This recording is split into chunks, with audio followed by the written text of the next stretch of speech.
दोस्तों, हमें बचपन से सिखाया जाता है कि लाइफ में स्ट्रांग बनना चाहिए। जब कोई दुखी हो तो हम उससे कहते हैं छोड़ो ना, आगे बढ़ जाओ। लेकिन क्या हमने कभी सोचा है कि अगर हम दुख को छोड़ते छोड़ते खुशी को भी छोड़ दें तो क्या होगा? शहर के शोर से दूर एक बहुत ही शांत कॉलोनी थी। वहां पर एक लड़की रहती थी, आयशा नाम की। आयशा एक सॉफ्टवेयर डेवलपर थी। उसकी सैलरी बहुत अच्छी थी और उसने एक बहुत खूबसूरत सा छोटा सा घर बनाया था। लोग उसके घर को देखकर कहते थे, वाह आयशा, ये घर तो एकदम परफेक्ट है। लेकिन आयशा के घर में एक अजीब सी बात थी। उसके घर की 3 बड़ी बड़ी खिड़कियां थी और वो हमेशा बंद रहती थी। हमेशा कोई भी उससे आकर पूछता, आयशा, इतना अच्छा घर है, खिड़कियां तो कम से कम खोल दो ताकि ताजी ताजी हवा और रोशनी अंदर आ सके। आयशा हमेशा मुस्कुराकर कहती, नहीं, मुझे डर लगता है। अगर धूल आ जाए, शोर आ जाए या फिर अगर कोई बाहर से झांके तो मुझे अच्छा नहीं लगता। असल में आयशा की जिंदगी में भी ये 3 खिड़कियां थी जिनको उसने बंद किया था। सबसे पहली खिड़की थी दुख। बचपन में आयशा ने एक बहुत बुरा टाइम देखा था। उसको लगा कि अगर वो ज्यादा दुख महसूस करेगी तो वो टूट जाएगी।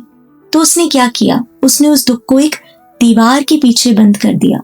लेकिन दुख को बंद करने की प्रॉब्लम ये है कि दुख अकेला नहीं जाता। जब तुम दुख वाली खिड़की बंद कर देते हो तो उसके साथ आने वाली हमारी परवाह करने वाली रोशनी भी रुक जाती है।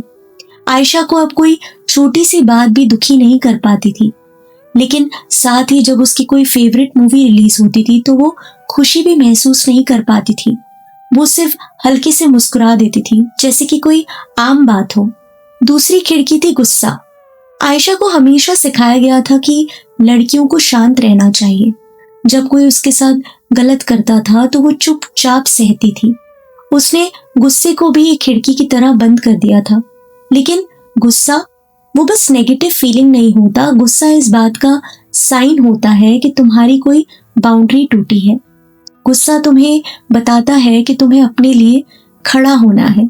जब आयशा ने गुस्से को बंद कर दिया तो उसने अपने लिए आवाज उठाने की हिम्मत को भी खो दिया। अब अगर कोई उसकी इंसल्ट भी कर देता तो वो चुप रहती। उसको अब कोई फर्क ही नहीं पड़ता था।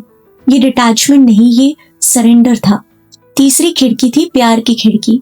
जब आयशा ने कुछ रिश्तों में धोखा खाया था तो उसको सबसे ज्यादा डर लगने लगा। उसने सोचा, अगर मैं किसी को ज्यादा प्यार करूंगी तो वो जरूर मुझे छोड़कर चला जाएगा और मैं फिर से टूट जाऊंगी। तो उसने प्यार और करीबी की खिड़की को हमेशा के लिए बंद कर दिया। अब उसकी लाइफ में कोई नया दोस्त या रिलेशनशिप शुरू ही नहीं हो पाता था, इसी सोच की वजह से। ये सोचो, जब हम किसी को अंदर आने ही नहीं देंगे तो हम सेफ तो हो जाते हैं, लेकिन हम अकेले भी हो जाते हैं। तुम्हें ये लगने लगता है कि तुमने रिस्क को 0 कर दिया, लेकिन तुमने जीने के एक्सपीरियंस को भी 0 कर दिया। आयशा का घर बाहर से तो बहुत परफेक्ट लगता था। कोई शोर नहीं था, कोई धूल नहीं थी, सब कुछ साफ सुथरा।